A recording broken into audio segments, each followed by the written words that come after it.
Okay, thanks, Jamie. Well, welcome everyone, and thanks to Bill for inviting me to do this keynote speech for you all. Okay, so let's get started then, hopefully. Boom, boom, boom, boom, boom. Where's my slides? There we go. Thought it was all lined up, sorry. Okay, so I'm going to talk about information, a question of trust. Is big data the answer? So I'm going to take a journey through time and look at some historical events and come to a conclusion at the end, hopefully, and we'll see what you think when you come to questions. Okay, so that's my bio. Basically, I'm Chapter President, IC2 Scotland, and Vice President of ISACA Scotland, and I'm on the Cyber Academy board with Napier University as well. So, I currently work for Lloyds Bank, obviously. So, disclaimer. These are my own views, nothing to do with anyone else, just in case you rely on them, so safe harbor, usual. Okay, here's the agenda. I'm going to talk about information. I'm going to talk about intelligence. What is intelligence? Do we need it? In particular, in relation to incident response, as I said in my outline, if you've read it. Look at security challenges, and then the real question for me, is big data the solution to security issues? Yes or no? And then we have stop for questions. Now we'll have questions at the end, apparently, so that's fine.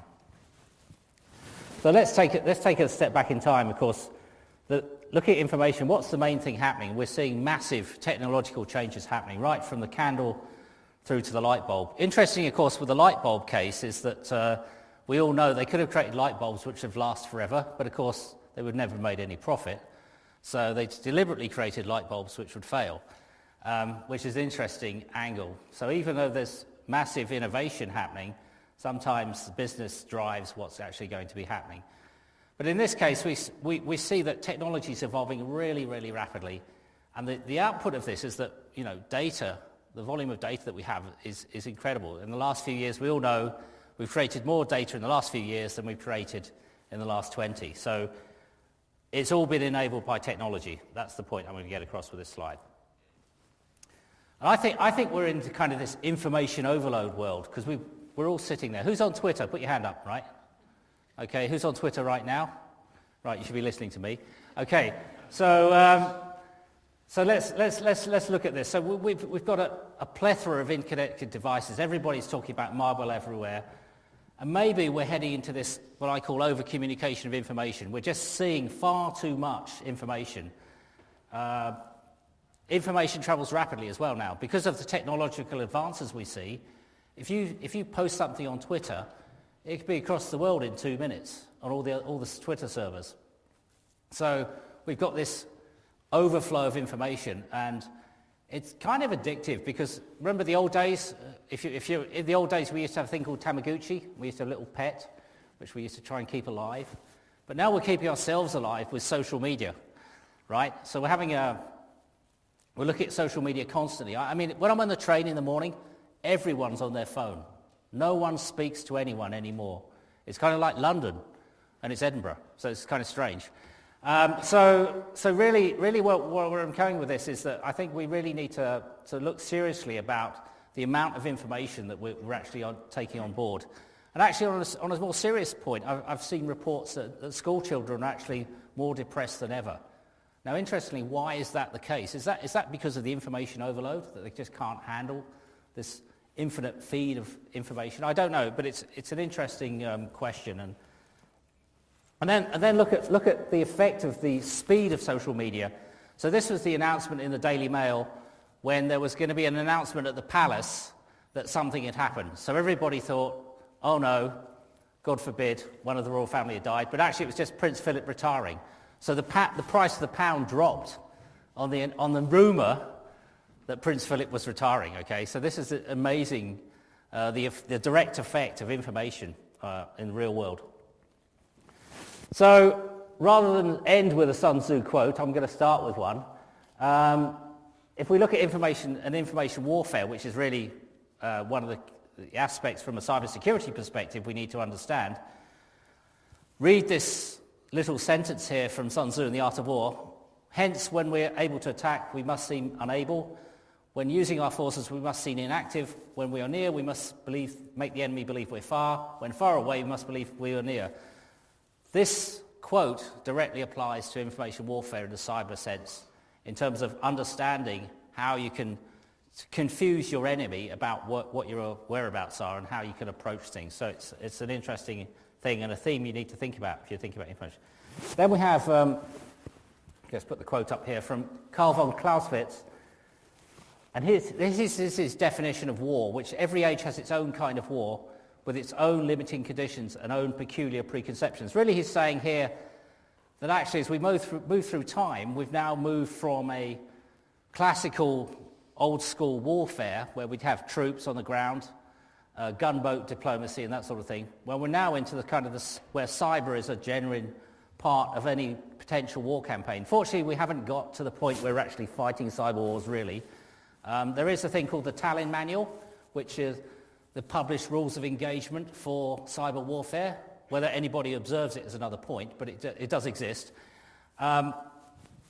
The key point here is that actually we've now moved to this technological age, where we're... I've just broken the speaker, that's very good. It's okay, I'll fix it myself. Okay, is it on? It just fell apart. Okay.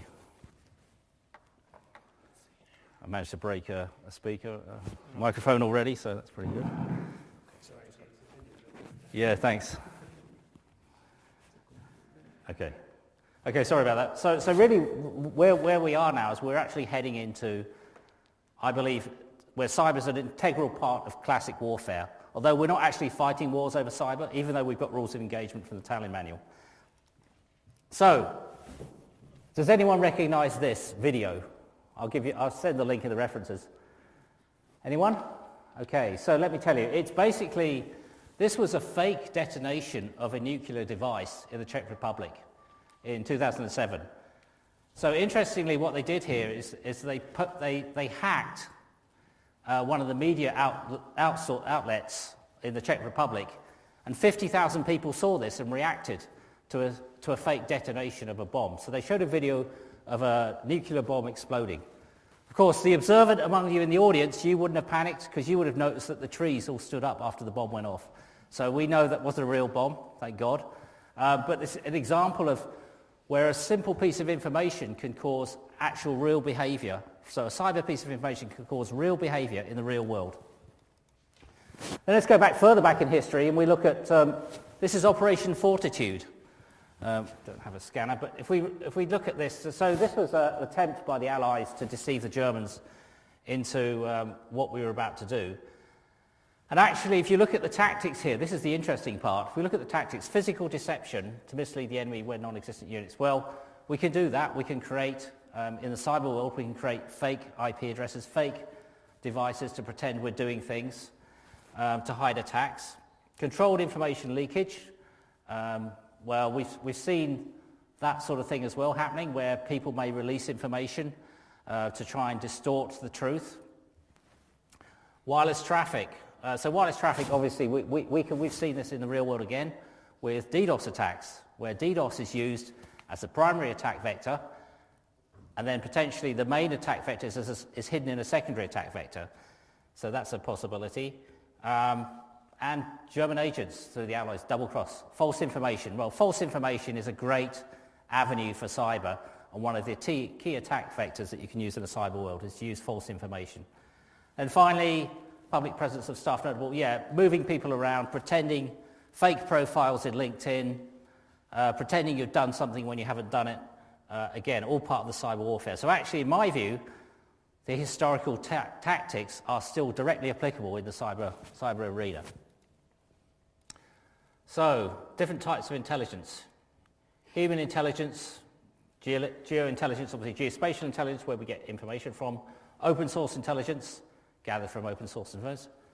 Cyber intelligence, digital network intelligence, and financial intelligence, where transactions have happened, what's been going on. Probably for everybody in the room, probably the most interesting one is open source intelligence. So does everyone in the room know exactly how their home router is configured? And is it secure? Have they changed the default password on the home router? Because if you haven't, then there's tools like Showdown which will go out there and check out what's weak and what's available. Also, from an open source perspective, you could just do Google and Google your company. So what information can I find out about your company on Google? Companies obviously put lots of information out about themselves. They're trying to increase their share price. But how much that information is properly curated before it's released. And all sorts of interesting information can be made available to the bad guys through quite open sources. So this is a big slide, and there's a lot of detail on it, so I'm going to talk you through it stage by stage. So don't get frightened. Don't worry, it's really easy. So we're going to start with the basic attackers. So we've got basic attackers, and this is from Recorded Future webinar I attended. So we've got the basic, what they call script kiddies, and down this side we've got the motivation and how they're likely to attack you, and why they're looking to attack you. So we've got script kiddies and criminals at the lower levels. We've then now got this new age of crime groups, which have been around for a while, and cybercrime and sharing, cyber mercenaries, people out for hire. Then we come up to the really big guns at the top of the triangle with nation-state attacks, and really right at the very top, the top 25 countries. Obviously, every country now has a cyber arsenal, but the strength of that cyber arsenal will be proportionate to the economic wealth of that country. So here we see, if we look down the right-hand side here, this is the sort of attacks you might expect to see. So at the bottom level, you might just get basic phishing and viruses, DNS attacks. Move up a level, you're looking at DDoS. Then we're looking at rootkits, zero-day exploits, command and control. And then backdoors, crypto cracking, advanced malware at the next level. Unique multi-stage APTs, and then finally full spectrum, high intelligence. Right, to counter that, you're going to need, potentially, on this side, you're going to need to have the ability to have counterintelligence. Down the edge here, we see the people at the bottom two layers, they've just used known vulnerabilities. The people in the middle sector, tiers 3 and 4, they use vulnerabilities which they've discovered. And then at the top level, at the nation-state level, they're going to inject the vulnerabilities into the infrastructure, potentially. So they'll create vulnerabilities. The other things we need to look at are system exploits. They're going to vary depending on the ability of these actors to influence things. So what's this leading to? Well, it's actually telling us, depending on what level of attack you're getting, on the right-hand side here, you have to defend everything below that level. So if I was being attacked by crime groups, then we were using rootkits, then I'd have to defend everything below that, so DDoS, other advanced attacks. So as anybody in the cyber world knows, what's the most important thing? It's what's the threat to your organization, so what do you have to defend against? So this is an attempt to give you guidance to that. Other things to look at is the intensity of these attacks. As we go up the triangle, the intensity goes quite up, and the time period of the attack can go up to years, starting from days. So we've got a complete variation of attack and components and ability to attack. So, just move on. So, how should we defend the enterprise? How should we go at intelligence? And how can big data help us? So there's the next questions I'm going to ask from a security perspective. So my basic methodology is, what's your as-is position? What controls have you got in place? What assets have you got? And from that, what are your core risks? Do you have any gaps in your defense? Have you had it checked? Have you had it evaluated independently? And then how can you build your capability stroke intelligence? So depending on what sort of organization you are, you could be a small business. You may not have an intelligence capability, but on a larger business, you may have an intelligence capability. And finally, when are we done? Well, we're never really done. That's the great thing about security, or possibly poor thing from a project management perspective. We're never done because the threat's constantly evolving. But we mustn't forget people, processes, and technologies. A lot of the primary attack vectors are still old-fashioned phishing, and that's coming in directly to your people. So you need to be able to defend against the people, help the people defend against the attack vectors. Just looking at my time. So shifting on to big data, here's four different aspects of big data you might consider in your organization, depending on where you're coming from. The one I like to focus on is the veracity. So how accurate is the data that you're getting when it comes in? But the other ones are equally important. The volume, how much data you're actually dealing with. You could have 12 terabytes of tweets, for instance. You could have 350 billion annual meter readings when they're putting automatic metering across the UK. The velocity, how quickly is the data coming to you? Real time, what's real time? Real time is as fast as the data needs to be processed to get a result. So you could be looking at 5 million trade events, for instance, or you could put 500 million daily call records to look for customer fraud or possibly help customers enjoy their experience more with your company. And then variety, the different types of data. Obviously, we've got video, pictures, click streams, log files, whole parameter, even monitoring live video these days. So there's a whole range of things that you could possibly have. And we're all looking ultimately to exploit this to improve customer experience is one of the primary approaches for big data. But from my perspective, it's more looking at how we can use that for intelligence. So is big data the answer? Well, possibly, but we still have this fundamental problem here, which is everybody wants to deliver projects faster. We're still looking to get the speed of delivery. So depending on your experience of big data and how much data you're consuming, how much you're generating, you may or may not have enough capability to deliver a project in this speed. But ultimately, this is where all digital projects are heading. This is why we're looking at techniques like Agile, which has been around since 2003. DevOps is the new golden term in terms of rapid development. But the fundamentals still need to be there to actually deliver a project effectively. So that's one of the key considerations. And then, interesting report from the Standish Group here. They're talking about, in their view, in 2018, 70% of silo digital transformation initiatives will fail because of insufficient collaboration and integration. That's the key point. So every organisation is different, but if you're not working across the business with your particular project, you may struggle. And particularly in a big data perspective, here's a great solution, but what problem is it going to solve? We don't know yet. And as it shows there, 53% are challenged, maybe 31% are cancelled even. Projects just completely closed down. That happens, but probably not enough in some cases. And then a small percentage is successful, which is quite staggering that we're going to potentially have that scenario. So, in my view, coming to the conclusion now, so I see my time, in my view, you have to look at what problem you're trying to solve with big data. Don't just ingest every piece of data you can get your hand on and throw an machine learning algorithm at it to hope that something's going to pop out at the end. Understand the problem you're trying to solve.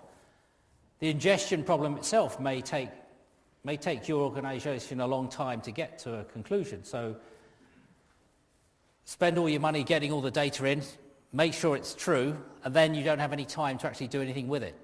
So at the most basic level. So, and really, probably, particularly from a threat intelligence perspective or an intelligence perspective in general, how true is your data, the veracity of that data? So for me, it's an issue of garbage in, garbage out.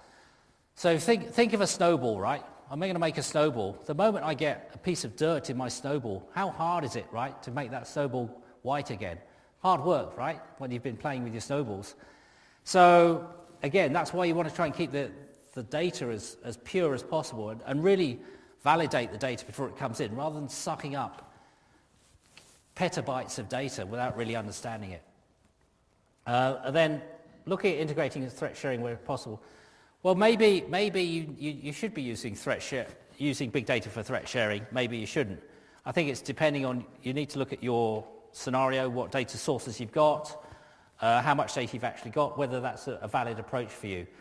I think the key message really is, if you're looking to use big data, you should have tried every other possible solution first before you do big data. Because unless it's actually, the amount of effort to do big data is quite considerable. So if you can find another way, it may actually prove to be more valuable. And the other reason for looking at other ways of doing things is because actually you may get insight for your big data project. So actually understanding the problem itself, if it's a complex problem. So that's my things. And then finally, to round up with, because I see here's a link.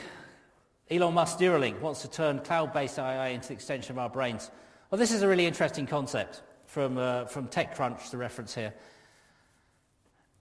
In the future world, are we going to have implants in our head which are going to upload our thoughts to the cloud so that we all become one collective conscience, and then all that data's mined in a huge big data experiment to understand what we think? It's the ultimate marketing, because I know every thought you're thinking. But of course, interesting enough, how does that fit with our ideas of privacy? It doesn't. But okay, but the interesting point, in the future, maybe this becomes the norm, that we just accept that because our brains can't absorb all the information overload that I talked about at the beginning, that we have to rely on an additional implant to make us function in this complex world, where machines are going to dominate large amounts of things which are completed. And with that, I'm pretty much going to come to my conclusion. I had a questions point, but we're going to put that at the end. And just final point, we're recruiting at Lloyd's. If you want to, feel free to contact us. Thanks, Jamie. Thanks.